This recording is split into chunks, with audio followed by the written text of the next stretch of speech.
Bonjour, je m'appelle Frédéric Lavacherie.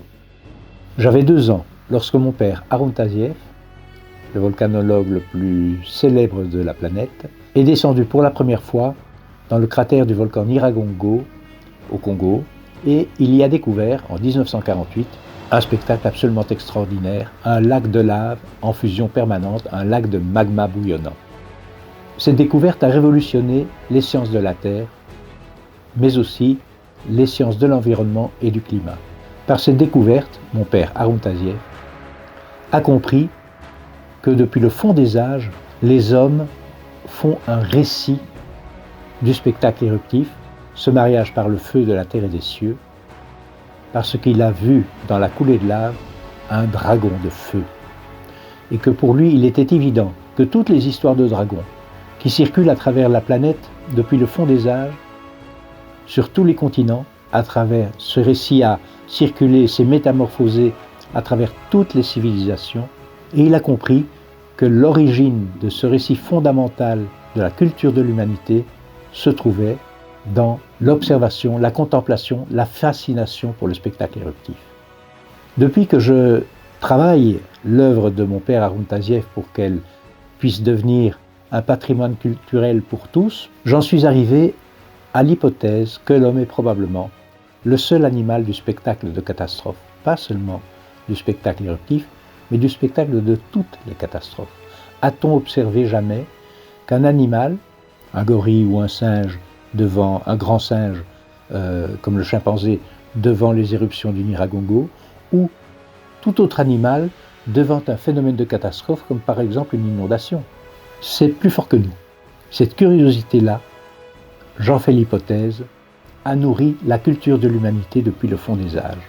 Le discours des scientifiques, pour expliquer comment fonctionne un volcan, de façon à ce que les gens puissent se prémunir des risques considérables sur leur environnement, eh bien, le discours des scientifiques a du mal parfois à trouver de l'écho, un écho efficace au sein des populations. Notre projet, c'est d'aller filmer les populations comme les scientifiques à travers la planète. Pourquoi à travers la planète? Parce que je suis certain que depuis que nous sommes sortis d'Afrique centrale avec un récit sur les dragons, un récit sur les volcans, et ça munit, je pense, Nanty de cette façon de rendre compte des phénomènes naturels qui nous dépassent, qui nous effrayent, mais qui parfois nous fascinent, comme l'éruption volcanique. Ce que nous vous proposons, c'est d'aller à la collecte des témoignages des uns comme des autres à travers différents pays du monde, sur tous les continents, pour que nous puissions vous donner à tous, nous donner à tous, les moyens de nous comprendre en nous inspirant des sources permanentes de la culture de l'humanité. Ces sources ont toutes un rapport avec le naturel. Même le surnaturel a un rapport avec le naturel. C'est bien ce que nous disent les populations du Congo qui voient dans le volcan une intervention en quelque sorte divine pour régler les problèmes de la planète et les problèmes des humains. Et les scientifiques y voient une façon naturelle pour la planète de réguler son propre système, qui est un système vivant. La planète est une gigantesque, en quelque sorte, machine thermique dans laquelle entre en jeu le volcanisme, les éruptions comme moteur essentiel de production permanente du siège de la vie sur Terre, l'environnement et son climat.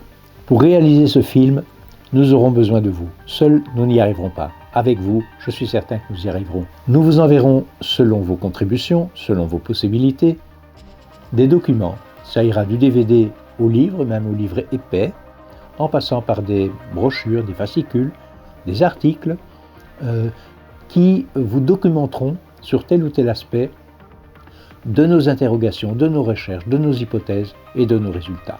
Tous, nous avons absolument besoin d'avoir un dialogue, et la seule façon de nous comprendre, c'est de regarder le plus loin possible vers le passé ce qui nous unit. Ce qui nous unit, c'est la culture. Ce qui peut nous désunir, c'est l'ensemble des conflits qui nous traversent, mais nous pouvons aussi gérer ces conflits par le dialogue plutôt que par le fusil.